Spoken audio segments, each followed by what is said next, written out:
jeex na juddu na kon nag ngénte li mooy lii kon système bi daa war a dee te ñu war a rey système bi mooy ñii lu tax nag ma ne ñu war a rey système bi ñooy ñii kii professeur la kii ndongo daara la kon ñu boole ñaar ñoo xamante ne dañoo bokk fu ñu jëm te bokkuñu école bu ñu jógee kon nag monsieur Niang kaddu gee ngi nii ñëpp yow la ñuy déglu may jégalu jërëjëf.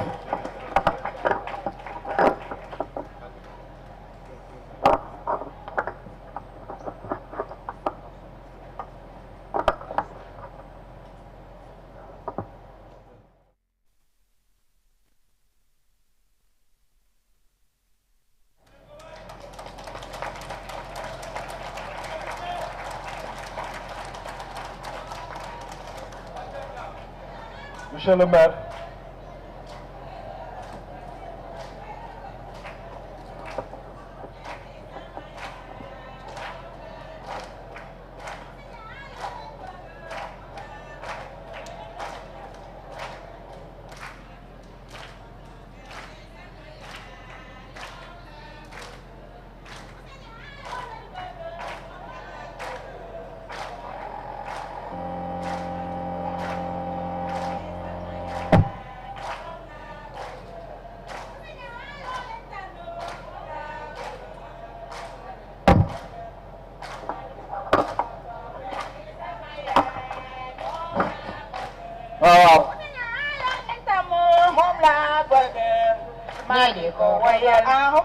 Madi ko toppatoor mel ni sama yaay moom laa bëgg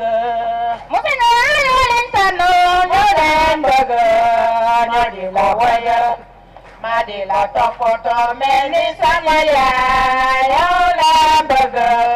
musi na ñoo leen tànnoo ñoo leen bëgg Madi ko wayal Madi ko toppatoor mel ni sama yaay moom laa bëgg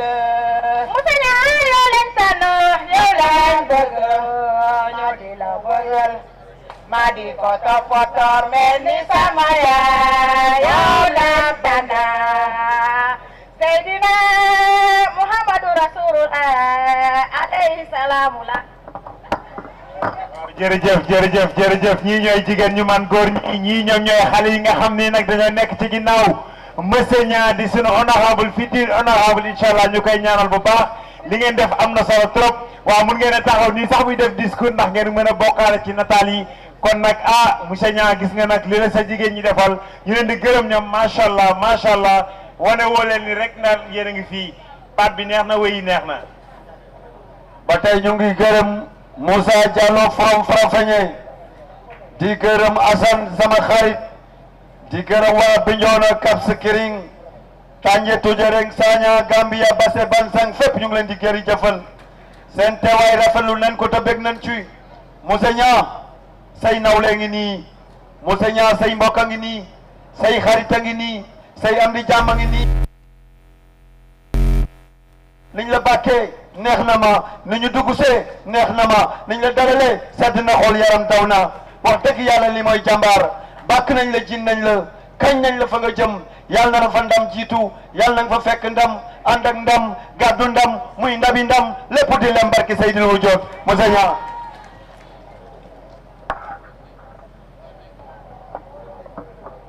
Monsieur le maire, chères autorités administratives, chers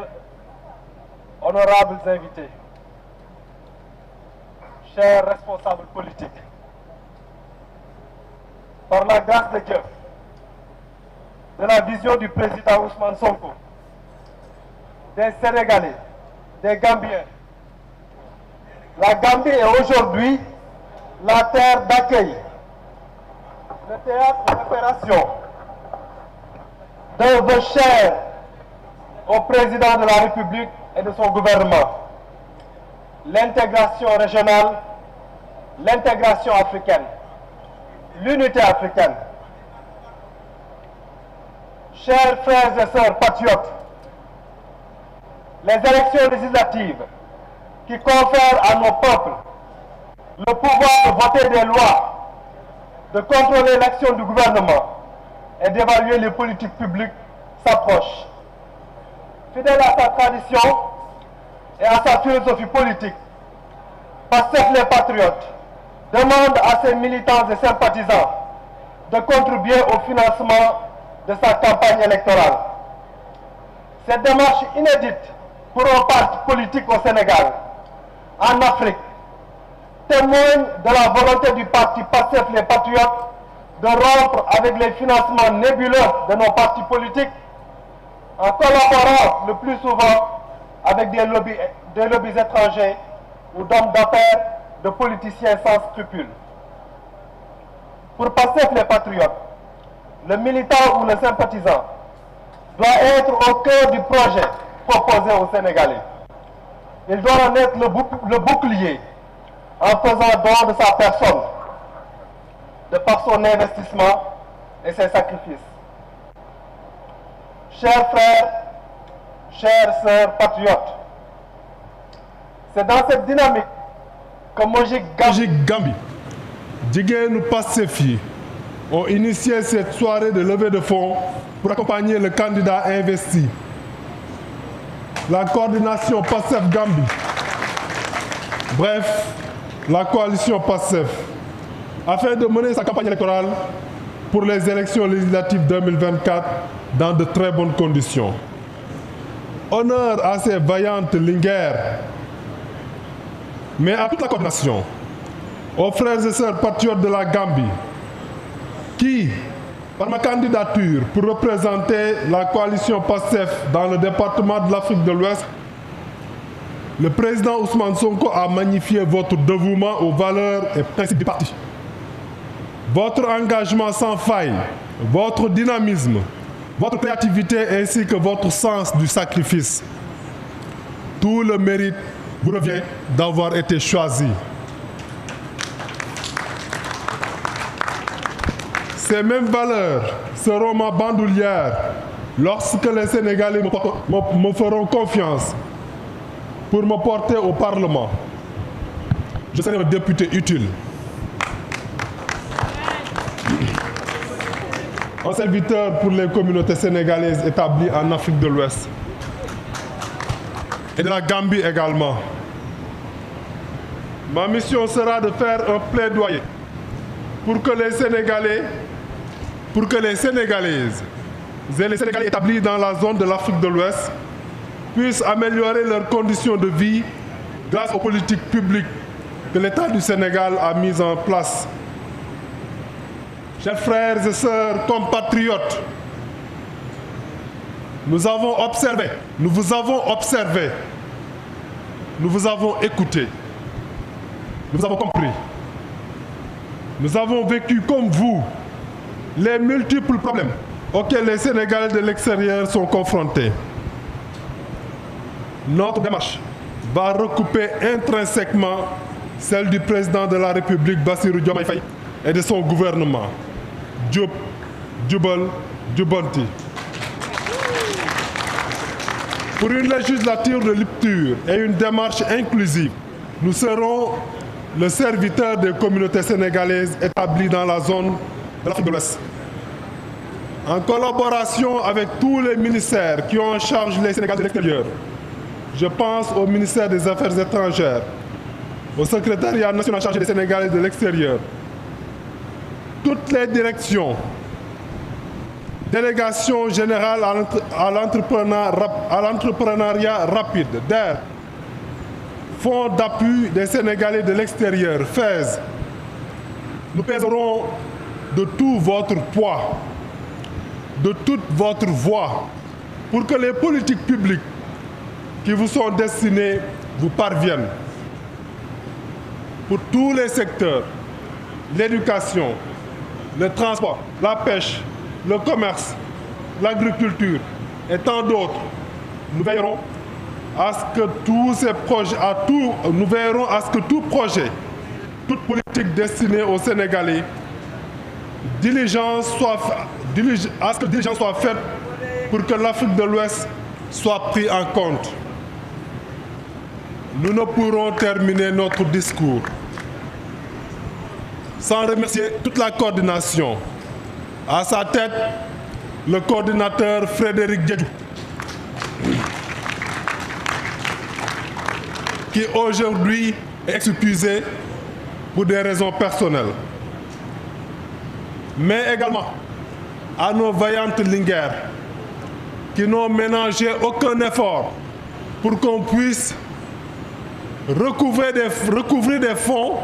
afin de pouvoir mener notre campagne dans d'excellentes conditions.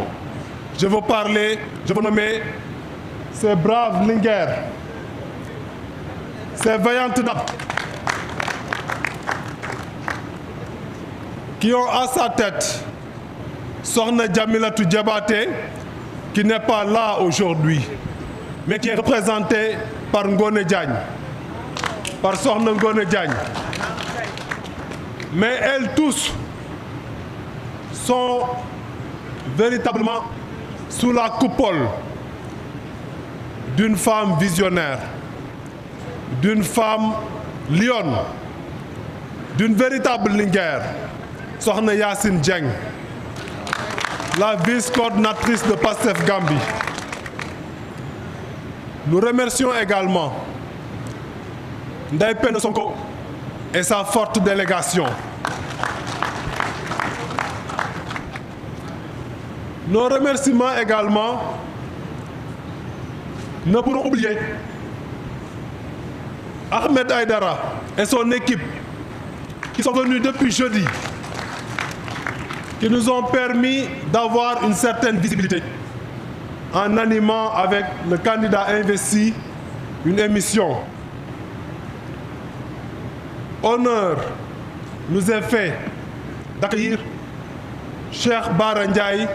et une grande délégation. Cheikh Bara est aujourd'hui venu en Gambie juste pour nous épauler, ce qui témoigne de son sens du patriotisme, ce qui témoigne également qu'il épouse, qu'il adopte la philosophie politique de PASTEF,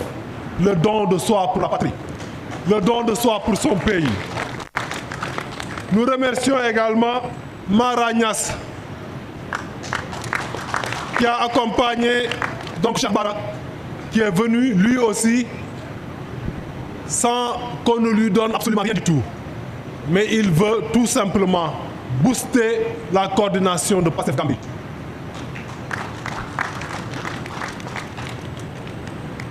Nous remercions également le comité électoral de PASTEF Gambie, qui est dirigé aujourd'hui par Hassan Niang, dont le directeur de campagne est Ndiaman Sougou. Pour Ndiaman Sougou, ce sont des remerciements personnels. Je crois que c'est au-delà d'un directeur de campagne. Il a été pour moi un frère qui a accepté, qui pourrait accepter se mettre devant moi pour recevoir des balles. Donc, pour lui, je lui réserve des remerciements particuliers. Et il a véritablement été à mes côtés lorsque c'était extrêmement difficile, pour que je ne sois pas seul. Mais également, il comprend que le candidat qui a été investi, ce n'est pas un candidat qui doit mener à lui seul le combat, mais il doit être accompagné par toute la coordination. Et il a fait montre de cela. Donc, par devers lui, je remercie tout le comité électoral. Je remercie également le coordinateur Frédéric Diédhiou, qui, dans sa dernière déclaration, a lancé un vibrant appel. Il a mobilisé tous les patriotes à se ranger derrière le candidat investi pour battre campagne.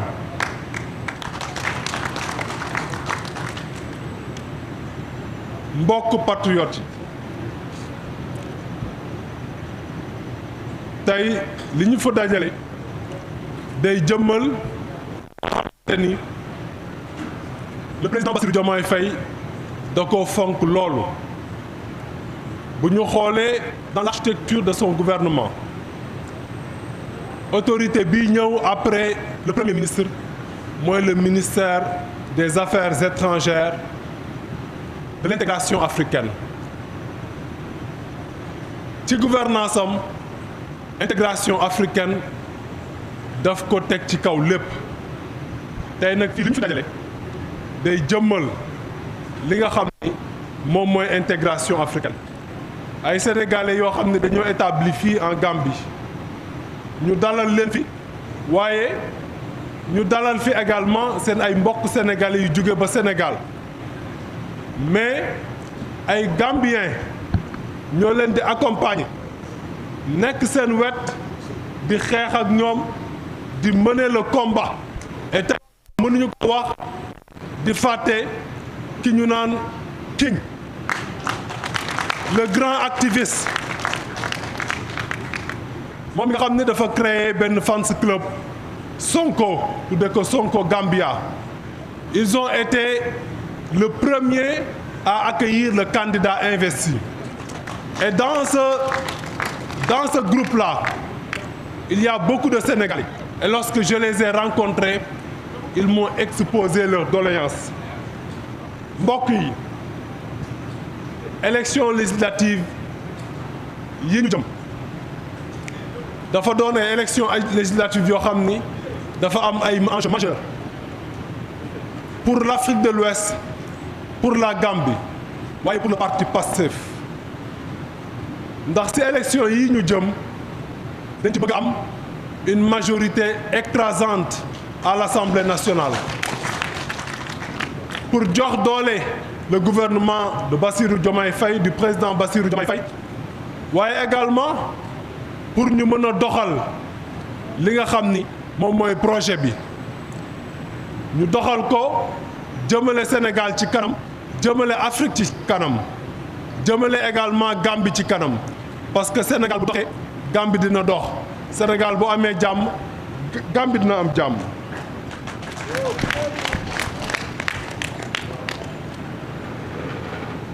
tey nag li ñu fi dajale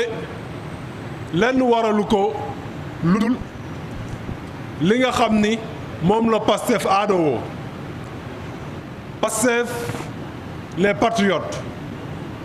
dañ ne ñoom bëgg ñu nekk benn parti politique boo xam ni dafa am ay lobby étranger yu nekk seen ginnaaw di leen financer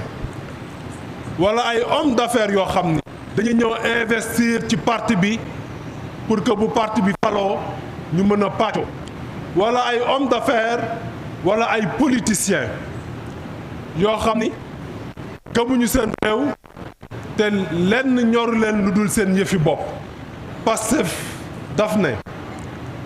buy dem élection pour mu mëne campagne am militants yi ñoom ci boppam ñoom ñoo jaayante mu néew mu bari nga am ko ñu dajale li ñu am dajale suñu booloo pour mën a dem battre campagne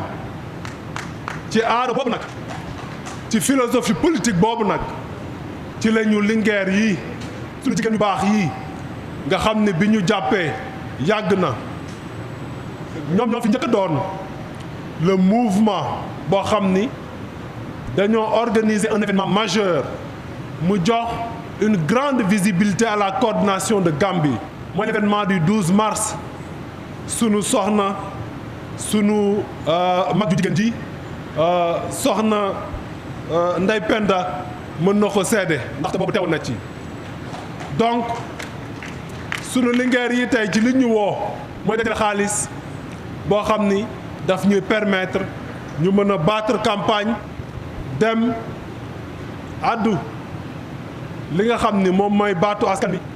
ba pare remporter les élections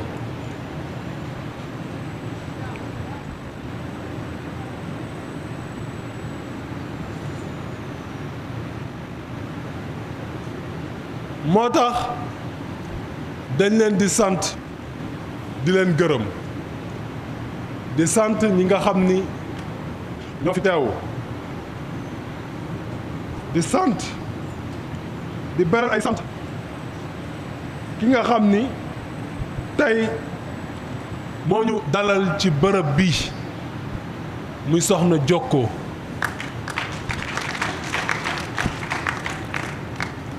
sànq maa ngi doon wax ni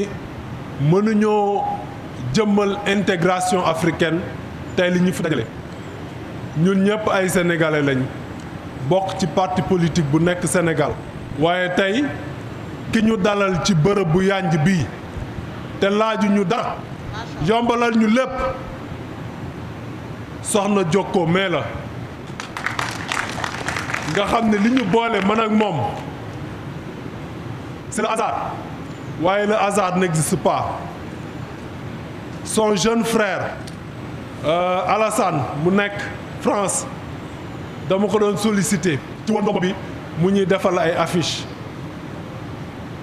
ba finalement affiche bu ñu am moo ñu koy defal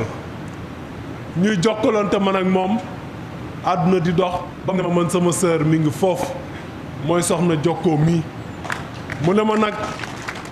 comme yow dañ laa investir dama lay jàppe comme ni ma jàppee sama frère Alassane ba la nekk France moom laa lay xoolee dama ciy jàpp te dinaa ci jàpp ba nga xam ne jàpp naa ci te loolu la def nii donc soxna Jokkoo ñoo ngi lay bereel ay sant ak ay ngërëm di beral sant ak ngërëm à toute la coordination de Pastef Gambie parce que tey buñ ma falee ginnaaw suñu borom taxawaay bu coordination bi am la ñëpp nag moo xam le bureau moo xam képp koo xam ni frère nga wala sœur patriote bu nekk fii en Gambie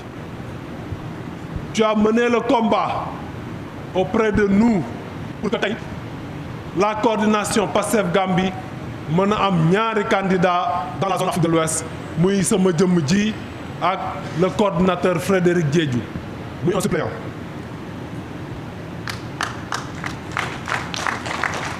ñuy gërëm Ndeye Penda Sonko ndax saa su nekk bu ñuy organiser ay événements majeurs daf naan du ñu ci seetaan coordination Pastef Gambie coordination la mu nekk tout le temps suñu côté di ñu conseiller di ñu dooleel tey li mu def nii ñëw assister ci journée de levée de fonds bi ànd ak une forte délégation loolu la jëmbal ñuy gërëm sëñ Ahmed Aïdara ak son équipe nga xam ne depuis le jeudi la ñëw te dara yëkkatiwu ko lu dul jàppale la coordination Pastef Gambie di gërëm Cheikh Bara Ndiaye et sa délégation Cheikh Bara li ko fi andi du lenn joxuñu ko fi lenn mayuñu ko lenn rek moo ko fi andi jàppale ay frères patriotes am lenn rek moo ko fi andi jàppale la coordination de Pastef Gambie di remercier également Serigne Mara Niass mu accompagne également sëñ Cheikh Bara ñëw également moom dooleel du ma mën a terminer sama discours nag te du ma gërëm le comité électoral ñoom ñëpp xam nañ seen bopp mais comité électoral bi ki ko jiite mooy sëñ Assane Niang nga xam ne moom candidat la woon waaye bi ñu defee tànneef ne man lañ jiital dafa ñëw nekk sama wet nekkul sax sama ginnaaw sama wet la nekk ne dafay ànd ak man ci combat bi def ko pour sama jëm ji mais def ko def pour le projet moom mooy le coordinateur du comité électoral mais nag damay beral ay cant ki nga xam ni moom mooy Ndiamane Sougou te mu nekk le directeur de campagne parce que amoon na ay jamonoy bi tànneef bi dooree wéetoon nañ loolu mais daf ñu wétali woon loolu nekkul woon kese un directeur de campagne je le dis aujourd'hui et c'est quelque chose qui me tient très à cœur nekkul woon directeur de campagne kese parce que boobu sax tabbuñu ko mu nekk directeur de campagne mais dafa ñëw taxaw sama kanam jàppale ma ci anam yëpp nag ci zahir ak baatin ñëw dooleel ma bu baax a baax accompagner ma mais xam naa ni defu ko kenn defu ko pour sama jëmm ji defu ko pour kenn mais pour la coordination la ko def ak pour le projet. donc ma koy sant di ko gërëm di gërëm également le coordinateur Frédéric Dièye ci déclaration bi mujj mi ngi ñaan patriotes yi ñu dem jëli seen ay carte électeur mi ngi wax également que ni toute la coordination tous les mouvements ñëpp nañ bootu ci derrière le candidat qui a été choisi ñu accompagner ko mu battre campagne et inchallah ñu remporter les élections. am na ñoo xam ne nag dañoo jóge fu sori dañoo jóge ci dex gi ñëw assister à cette cérémonie là te ñu dalal ñu lu yàggul dara parce que dañ fa demoon tournée ki ñu dalaloon nag bi ñu demee ñu jëbaloon lépp teg ko ci ay loxoom mooy Moussa Diallo le coordinateur du fleuve lépp lu nekk ci dex bi liggéey bu fa parti bu war a def moom moo fa nekk teewal ñu fa représenté ñu fa di fa def liggéey bu mucc ayib ñu ngi koy remercier di remercier ñëpp ñi nga xam ne dañoo nekk ci dex gi. je crois que foofu laay terminer samay kàddu di remercier également sama mbokk yi nga xam ni dañoo jóge ba Sénégal ñëw également pour dooleel ma si délégation bi sama ay rakk ak samay mag ñu ngi ci sama ay dëkkandoo waaye sama soxna tamit mi ngi ci ma leen ci sant di leen gërëm ñoom également dañoo bokk ci ñu may dooleel donc je crois que foofu laay tëgg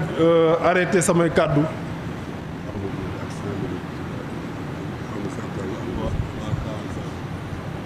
waaw très bien ñoo ngi remercier toute la presse gambienne di remercier également Ngoné Saliou xel dafay fatu la grande patriote la courageuse patriote ñu ngi remercier Pape Sassow également ak sans limite également ñoo ngi leen di remercier en tout cas ñëpp ñi nga xam ni tey dañ fee teew pour dooleel la coordination Gambie Papa Mor Gueye ak soxnaam ñu ngi leen di remercier ñu ngi leen di remercier bu baax a baax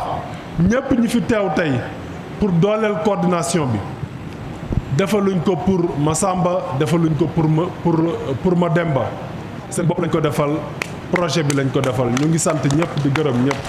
merci. macha allah am na solo ñoo ngi sant ñëpp di gërëm ñëpp dégg ngeen ko discours bu am solo bi mu fi mane kooku mooy Alassane Niang amul caal xaw dañuy dem ci ki nga xam ne mooy Serigne Bara Ndiaye. yéen ñëpp ñu leen di gërëm ña sécurité bi di buntu bi seen bopp police. waaw léegi nag jàppale ni organise waaw guddi gi